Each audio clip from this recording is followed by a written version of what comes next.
भारत की strategic force command की अग्नि मिसाइल सीरीज की चौथी खतरनाक बैलिस्टिक मिसाइल है।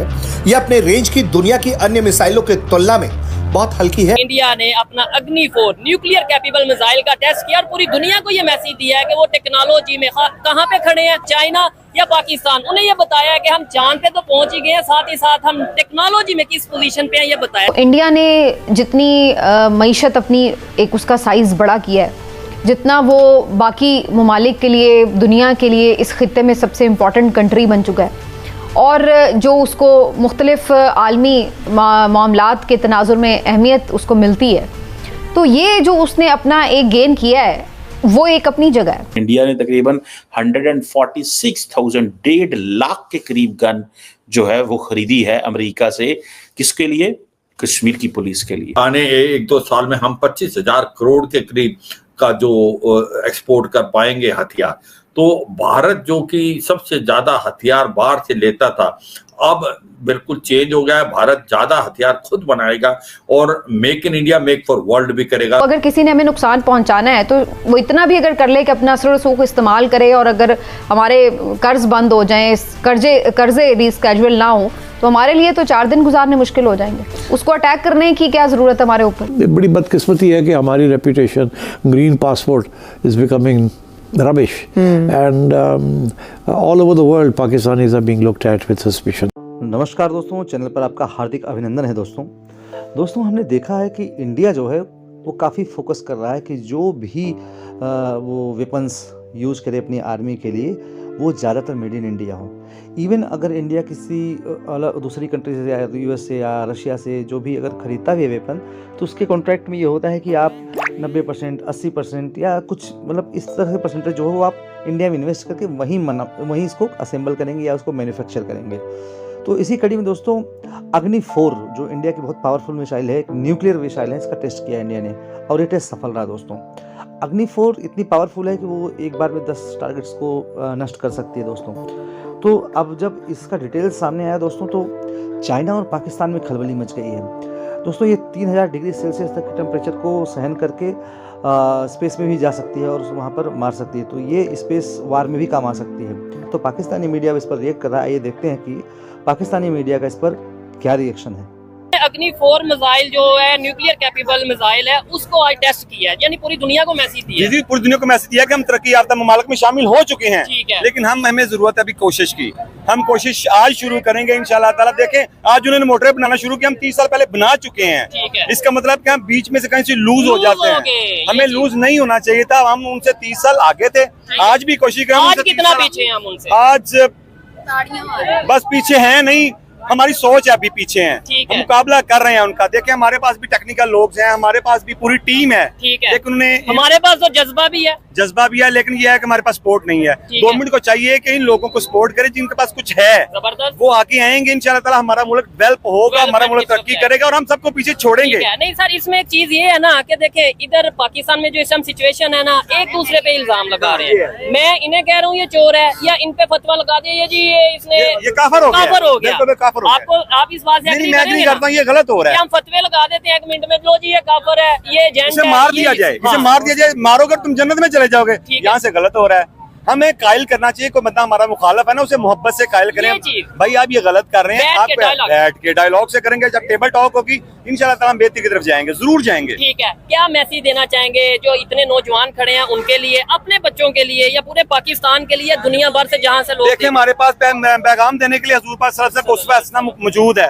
हम हजूर पाक सल्लल्लाहु अलैहि वसल्लम के उसवा हसना से जब चलेंगे इंशाल्लाह हम तरक्की करेंगे। एक दूसरे मोहब्बत फैलाएं। एक दूसरे, जब आपको पता है कि इस बंदे का क्वालिटी है, इसे आगे लेके आए, टांग नहीं खींचे, मेरिट पे उसे लेके आएंगे इंशाल्लाह ताला उसवा हसना। खासतौर पर अगर हम इंडिया पाकिस्तान के तनाजुर में देखें, तो इंडिया ने जितनी मईशत अपनी एक उसका साइज बड़ा किया है, जितना वो बाकी ममालिक के लिए, दुनिया के लिए इस खित्ते में सबसे इम्पॉर्टेंट कंट्री बन चुका है और जो उसको मुख्तलिफ आलमी मामलात के तनाजुर में अहमियत उसको मिलती है, तो ये जो उसने अपना एक गेन किया है वो एक अपनी जगह है। लेकिन पाकिस्तान में तो हम अपने हालात देखें तो हम तो पीछे की तरफ गए हैं। हमने तो अपनी मईशत हमारी इस वक्त ये है कि हर वक्त हमें डिफ़ॉल्ट के ख़तरे लाक रहते हैं, हर वक्त हम कर्ज मांगते फिर रहे होते हैं, हर वक्त हमें बस कुछ मज़ीद पैसे चाहिए होते हैं कि 2 महीने हमारे और गुजर जाएं। तो हमारी मईशत के तो ये हालात हैं। तो अब जो दुनिया है वो उसका सेटअप, उसका स्पेक्ट्रम, उसका पर्सपेक्टिव बिल्कुल एक डिफरेंट हो चुका हुआ है और लोग उसी को अहमियत देते हैं जिसकी मईशत स्ट्रांग होती है, जिसके पास अब पाकिस्तान इतनी बड़ी हालांकि मार्केट बन सकता है लाइक इंडिया, जहाँ पे 1 अरब से ज़्यादा आबादी है, पाकिस्तान की भी 25 करोड़ आबादी है, तो पाकिस्तान भी बड़े ज़्यादा ममालिक के, जो ज़्यादा आबादी वाले ममालिक हैं उनकी सफ़ में। लेकिन जिस तरह से इंडिया ने अपने लिए रास्ते खोले हैं उस तरह हम नहीं खोल सके। तो इस बात को भी तो हमें कहीं ना कहीं एड्रेस करना है कि सिर्फ हमने दिफाई उसके तौर पर, यकीनन उस पर कोई कॉम्प्रोमाइज़ नहीं होना चाहिए, दिफाई तौर पर हमें मजबूत होना है, लेकिन मजबूती सिर्फ हथियारों से नहीं आएगी। वो जब तक हमारी मईशत मजबूत नहीं होगी, जब तक हमारा सिस्टम मजबूत नहीं होगा, हमारा इंफ्रास्ट्रक्चर मजबूत नहीं होगा, हमारा ओवरऑल जो एक इस वक्त हर वक्त हम एक क्योस की कैफियत में रहते हैं, जब तक ये चीज़ें हमारी सेटल नहीं होंगी तो उस वक्त तक हम क्या कहें कि जी हम इंडिया से मुकाबला कर सकते हैं या उस तरह। हमारे लिए तो अगर किसी ने हमें नुकसान पहुंचाना है तो वो इतना भी अगर कर ले कि अपना असर को इस्तेमाल करे, और अगर हमारे कर्ज बंद हो जाएं, कर्जे रिस्केड्यूल ना हो, तो हमारे लिए तो 4 दिन गुजारने मुश्किल हो जाएंगे। उसको अटैक करने की क्या जरूरत है हमारे ऊपर? आने वाले समय में, अगले 1 साल में, आने 1-2 साल में हम 25,000 करोड़ के करीब का जो एक्सपोर्ट कर पाएंगे हथियार। तो भारत जो कि सबसे ज्यादा हथियार बाहर से लेता था, अब बिल्कुल चेंज हो गया है। भारत ज्यादा हथियार खुद बनाएगा और make in India, make for world भी करेगा कि यही नहीं अपने लिए, पूरे वर्ल्ड के लिए, जिससे हम एक्सपोर्ट कर पाएं। तो ये तो है जो आपने पूछा, डिफेंस एक्विजिशन काउंसिल, जो कि भारत के डिफेंस मिनिस्टर राजनाथ सिंह ने की मीटिंग की थी ट्यूसडे को, और वो क्लियर हुआ है। दूसरा पॉइंट आपने जो पूछा है आरजू, ये जो विजिट के बारे में, जो कि हमारी प्रधानमंत्री अभी गए हैं, वो 2 विजिट गए हैं। वो एक तो विजिट जो थी ब्रुनई थी और एक थी सिंगापुर। तो आप जब क्वेश्चन पूछेंगे फिर मैं इनके बारे में बताता हूँ।